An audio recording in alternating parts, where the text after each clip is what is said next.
الحمد لله رب العالمين نحمده ونصلي على رسوله الكريم أما بعد فأعوذ بالله من الشيطان الرجيم بسم الله الرحمن الرحيم ولا يغتب بعضكم بعضا صدق الله العلي العظيم ان اللہ ملائکتہ یصلون علی النبی یا ایھا الذین آمنوا صلوا علیہ وسلموا تسلیما اللہم صلی علی سیدنا مولانا محمد وعلی آل سیدنا مولانا محمد وبارک وسلم علیہ۔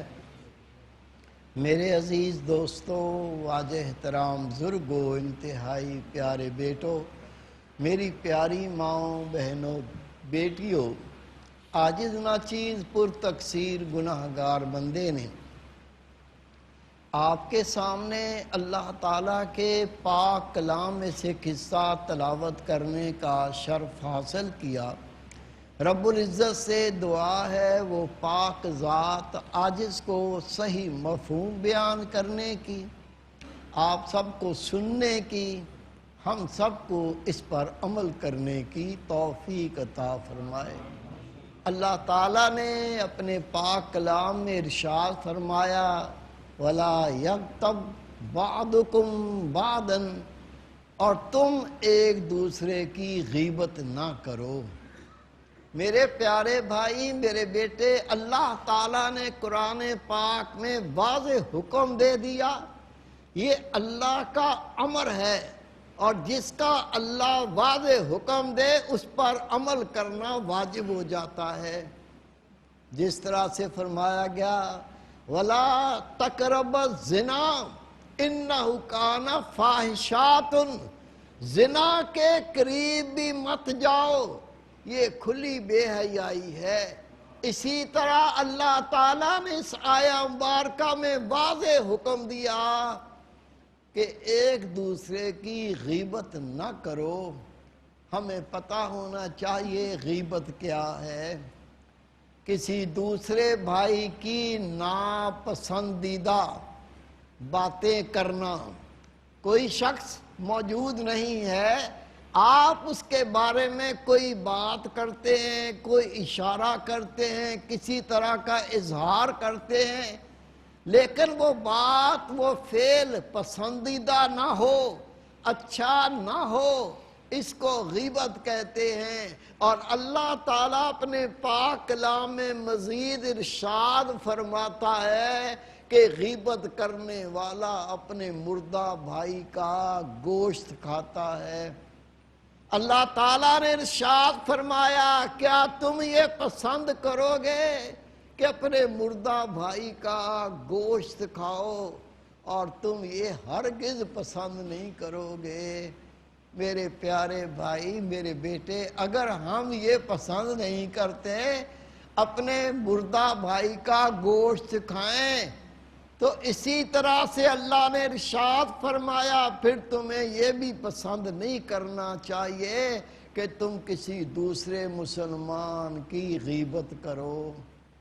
میرے بھائی، میں مثال دے دیتا ہوں تاکہ ہم سمجھ سکیں کہ ہم جو کام کر رہے ہیں یہ غیبت ہے اور یہ کتنا بڑا گناہ ہے۔ اللہ کے محبوب فرماتے ہیں غیبت زنا سے بھی بڑا گناہ ہے۔ جب بندہ مومن جو زنا کرنے والا اللہ سے توبہ کرتا ہے، نبی پاک فرماتے ہیں اللہ تعالیٰ اس کا یہ گناہ معاف کر دیتا ہے۔ لیکن جو دوسرے مسلمان کی غیبت کرتا ہے، جس کی غیبت کی جب تک وہ معاف نہ کرے اللہ بھی یہ گناہ معاف نہیں کرتا۔ کسی کے جسم کے بارے میں غیبت کرنا، یہ کانا، یہ اندھا ہے، اس کا سر چھوٹا ہے، اس کے بازو لمبے ہیں، ایذا، اگر آپ نے کسی بندے کے اعضاء کے بارے میں ایسی بات کی جو ناپسندیدہ ہے، یہ غیبت ہے۔ یا کسی بندے کے فعل کے بارے میں بات کریں جو ناپسندیدہ ہو، کسی کو لکنت کا مرض ہو، جب وہ بولتا ہے تو تت تت تت کر کے بولتا ہے، آپ اس کو تت تت کرنے لگ جائیں، یا کسی کو بتائیں اس کو لکنت کا مرض ہے، یہ بات صاف نہیں کر سکتا، یہ فعل ہے۔ پہلے تو اعضاء کی غیبت، اس کا قد چھوٹا ہے، یہ ٹھگنا ہے، اس کے اندر یہ خرابی ہے، اس کی آنکھیں چھوٹی چھوٹی ہے، اس کا ناک موٹا ہے، اس کی گردن چھوٹی ہے۔ اعضاء کے بارے میں ایسی بات کرو جو ناپسندیدہ ہو، یہ غیبت ہے۔ پھر کسی کا فعل، یہ سست رفتار ہے، یہ بزدل ہے، یہ وہ کام کسی کے اندر ایسی بات ہو جو ناپسندیدہ ہو، اگر آپ نے وہ بات کی تو یہ غیبت ہے۔ میرے پیارے بھائی، میرے بیٹے، یہ اتنا بڑا گناہ ہے کہ رسول پاک نے فرمایا غیبت کرنا زنا سے بھی بڑا گناہ ہے۔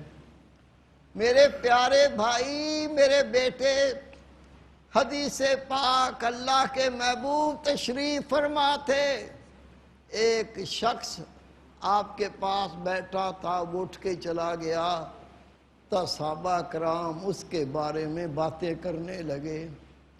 اللہ کے محبوب نے فرمایا تم غیبت کر رہے ہو۔ عرض کی یا رسول اللہ صلی اللہ علیہ وسلم، ہمارے ماں باپ قربان ہو جائیں، ہم تو اس کی وہ باتیں کر رہے ہیں جو اس میں موجود ہیں، اس میں یہ باتیں پائی جاتی ہیں۔ نبی پاک نے فرمایا ہاں یہی تو غیبت ہے، کسی میں کوئی ناپسندیدہ بات پائی جائے اور تم اس کا ذکر کرو، اسی کو تو غیبت کہتے ہیں۔ اگر کسی میں وہ بات نہ پائی جائے اور تم وہ ناپسندیدہ بات کرو گے، یہ تو بہتان ہے جو غیبت سے بھی بڑا گناہ ہے۔ حضرت عبداللہ ابن عمر رضی اللہ تعالیٰ عنہ فرماتے ہیں، ہم نبی پاک صلی اللہ علیہ وسلم کی خدمت میں حاضر تھے، ایک شخص کا ذکر ہوا، اس کے کھانے کا انتظام کیا جائے تو کھاتا ہے، خود کچھ نہیں کرتا، اگر اس کی سواری پر کجاوا لگا دیا جائے تو سواری کرتا ہے، یہ خود سواری کا انتظام نہیں کرتا۔ خدا کے محبوب نے ان کو دیکھا، دیکھ کے فرمایا غیبت کا گناہ تمہاری نامہ اعمال میں لکھ دیا گیا۔ عرض کی یا رسول اللہ صلی اللہ علیہ وسلم، ہم اس کو یہ دیکھتے ہیں، وہ کھانے کا انتظار کرتا رہتا ہے، کوئی کھانے کا انتظام کر کے دے دیں تو کھاتا ہے، نہیں تو خود تو بڑا ہی سست ہے۔ اے اللہ کے محبوب، اس کی سواری کوئی دوسرا تیار کر کے دے دے تو وہ بیٹھ جاتا ہے، سوار ہو جاتا ہے، خود وہ سواری کو تیار نہیں کرتا۔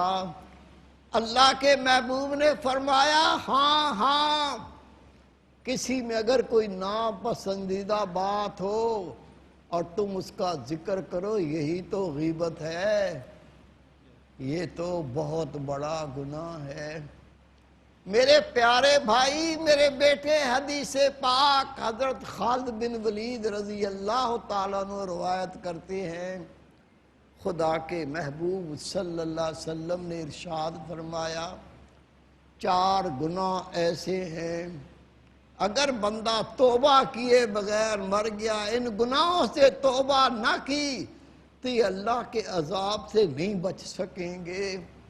صحابہ پریشان ہو گئے، عرض کی یا رسول اللہ صلی اللہ علیہ وسلم، آپ ہمیں بتائیے وہ 4 گناہ کون سے ہیں؟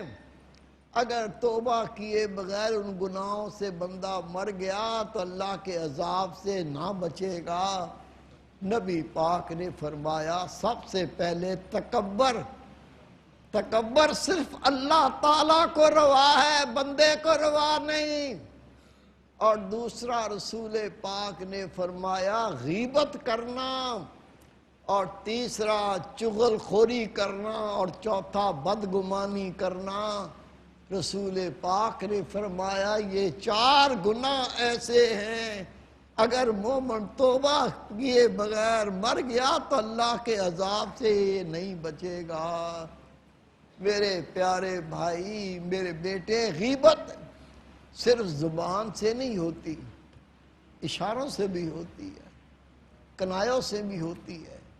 امی جان بی بی عائشہ صدیقہ رضی اللہ تعالیٰ عنہ فرماتی ہیں میرے گھر میں ایک عورت آئی، اس کا قد چھوٹا تھا، جب وہ چلی گئی تو میں نے ایسے کر کے اشارہ کیا، نبی پاک نے دیکھا۔ میرا مقصد بتانا یہی تھا کہ ٹھگنی ہے۔ خدا کے محبوب نے فرمایا عائشہ تیرے نامہ اعمال میں غیبت کا گناہ لکھ دیا۔ آپ فرماتے میں اتنی پریشان ہوئی، میں اپنی لونڈی سے کہا جا کس کو واپس بلا کے لا، کیونکہ جس کی غیبت کی جائے جب تک وہ معاف نہ کرے اللہ معاف بھی نہیں کرتا۔ لونڈی چلی گئی، ان کو واپس لائی۔ آپ نے کہا میں اللہ کے نام سے تجھے کہتی ہوں، اللہ کے واسطے سے کہتی ہوں، میں نے ایسے اشارہ کر کے نبی پاک کو کہا تھا کہ ٹھگنی چھوٹے قد کی عورت تھی، اور نبی پاک نے فرمایا تیرے نامہ اعمال میں غیبت لکھ دی گئی، میں اللہ کے واسطے تجھ سے کہتی ہوں میری یہ خطا معاف فرما دے۔ اس نے آپ کو معاف کیا تو آپ کے دل کو سکون ہوا۔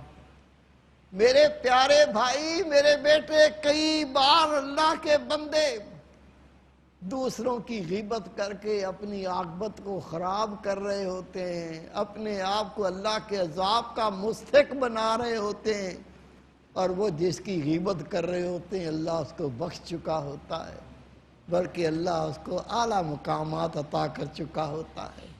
میرے پیارے بھائی، میرے بیٹے، غیبت کرنے والا رسول پاک نے فرمایا جب میں معراج پر گیا میں نے دیکھا کچھ ایسے لوگ ہیں اللہ نے ان کے ناخن تانبے کے کر دیے ہیں، وہ اپنے منہ کو کھرچتے ہیں، اپنے سینے کو کھرچتے ہیں، کھال ادڑتی ہے، ہڈیاں نظر آتی ہیں۔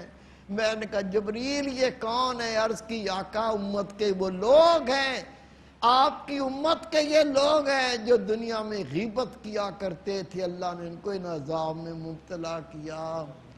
میرے پیارے بھائی، میرے بیٹے، حدیث پاک ہے جس نے کسی کی غیبت ہوگی روز قیامت اس کی نیکیاں اس کو دے دی جائیں گی۔ اللہ ہمیں اس گناہ سے بچائے، اپنی امان میں رکھے۔ اللہ تعالی ہمارے اس نفس کی خواہش کو دور کر کے ہماری اصلاح فرمائے۔ نفس خوش ہوتا ہے، شیطان خوش ہوتا ہے، لیکن اللہ تعالیٰ ناراض ہوتا ہے۔ رب کو راضی کرو، شیطان نفس کو راضی نہ کرو، یہ گھاٹے کا سودا ہے۔ اللہ رب کریم عمل کی توفیق دے۔ وما توفیق الا باللہ۔